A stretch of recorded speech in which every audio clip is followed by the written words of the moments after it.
a civilian doctor has diagnosed me with untreated epilepsy.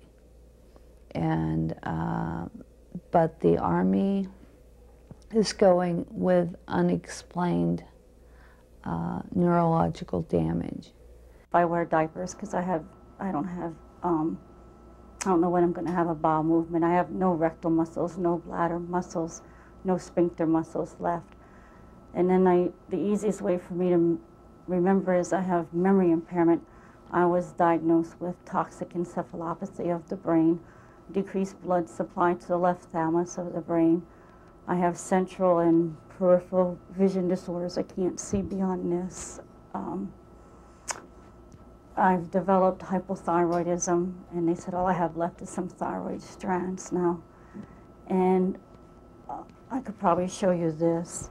I developed skin rashes that before they were just rashes, but now they've turned out to be, they break open and they blister and I bleed. And I have scarring from here on down from this type of rash that developed. This has been going on since 1993, but before they were just little papules, but now they turn into blisters. Then I have a suppressed autoimmune system. I was diagnosed with antibody development, chemical toxicity, and neurological problems. According to Dr. Garth and Nancy Nicholson, the chronic fatigue immune dysfunction syndrome, characteristic of sick Gulf vets, is induced by an unusual microorganism that seems to be the product of weaponization, that is, human manipulation of germs for the purposes of warfare. The Nicholsons report that the organism present in each of the Gulf War syndrome patients is an odd variant of a typical mycoplasma. Dr. Nicholson has observed 50% of the sick veterans have Mycoplasma incognitus fermentans with the HIV envelope gene attached. And he originally seemed to think that this could have been a biological attack, but my accumulated evidence as a researcher is now indicating that this may in fact have been an experiment wherein many troops were vaccinated with an experimental AIDS vaccine. They found in the blood an excess of a product called squalene, which is apparently an adjuvant and an addition to a vaccine.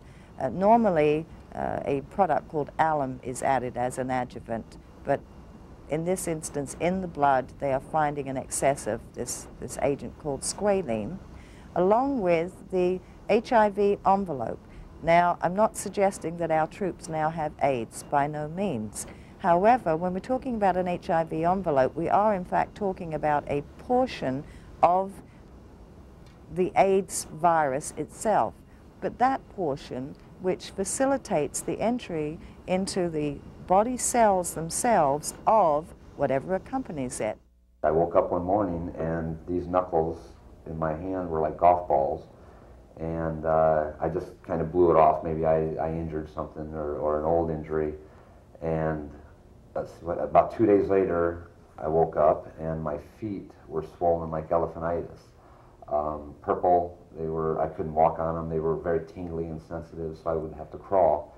And at this point in my life, we had a newborn son who I was trying to take care of also. And so I would have to crawl to his crib and lift myself up and get him out of the crib and crawl to I mean, it was amazing. My parents helped out quite a bit. My son cannot balance a checkbook without help. He can't remember how to get home at times.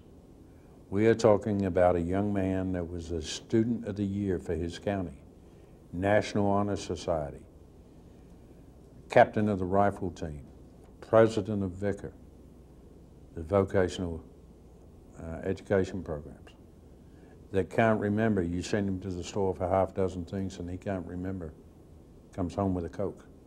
And he forgot what he was supposed to get. This is not normal. An important dimension of the problem is that families of Gulf War veterans have not been spared from suffering. A survey of 1,000 servicemen and women conducted by the Senate Committee on Banking, Housing, and Urban Affairs revealed that an assortment of illnesses associated with Gulf War syndrome are in fact contagious. It's difficult for the families. Quite often, they'll end up divorced. So you have to understand, people's personalities change as a result of chemical biological warfare. That's something that people don't understand unless they've been through it. I'll give you an example. My husband's case, he developed pancreatic cancer after the war. Or actually, I think it was probably during the war, but there's no conclusive evidence to support that. His personality changed about a year before he died. He was always extremely active, never sat still, always mowing the lawn or cleaning the garage or something, always running. He went into a serious depression. He would never lose his temper. He would lose, after he came back from the war, slowly he began to lose his temper over ridiculous things. Not knowing, looking back now and not knowing at the time that he was sick, I thought he was crazy. What else are you to think? And people don't understand that, and quite oftentimes couples will end up divorced before the spouse realizes that this person is sick. To me, he's like going downhill every day. I mean, he's not getting any better.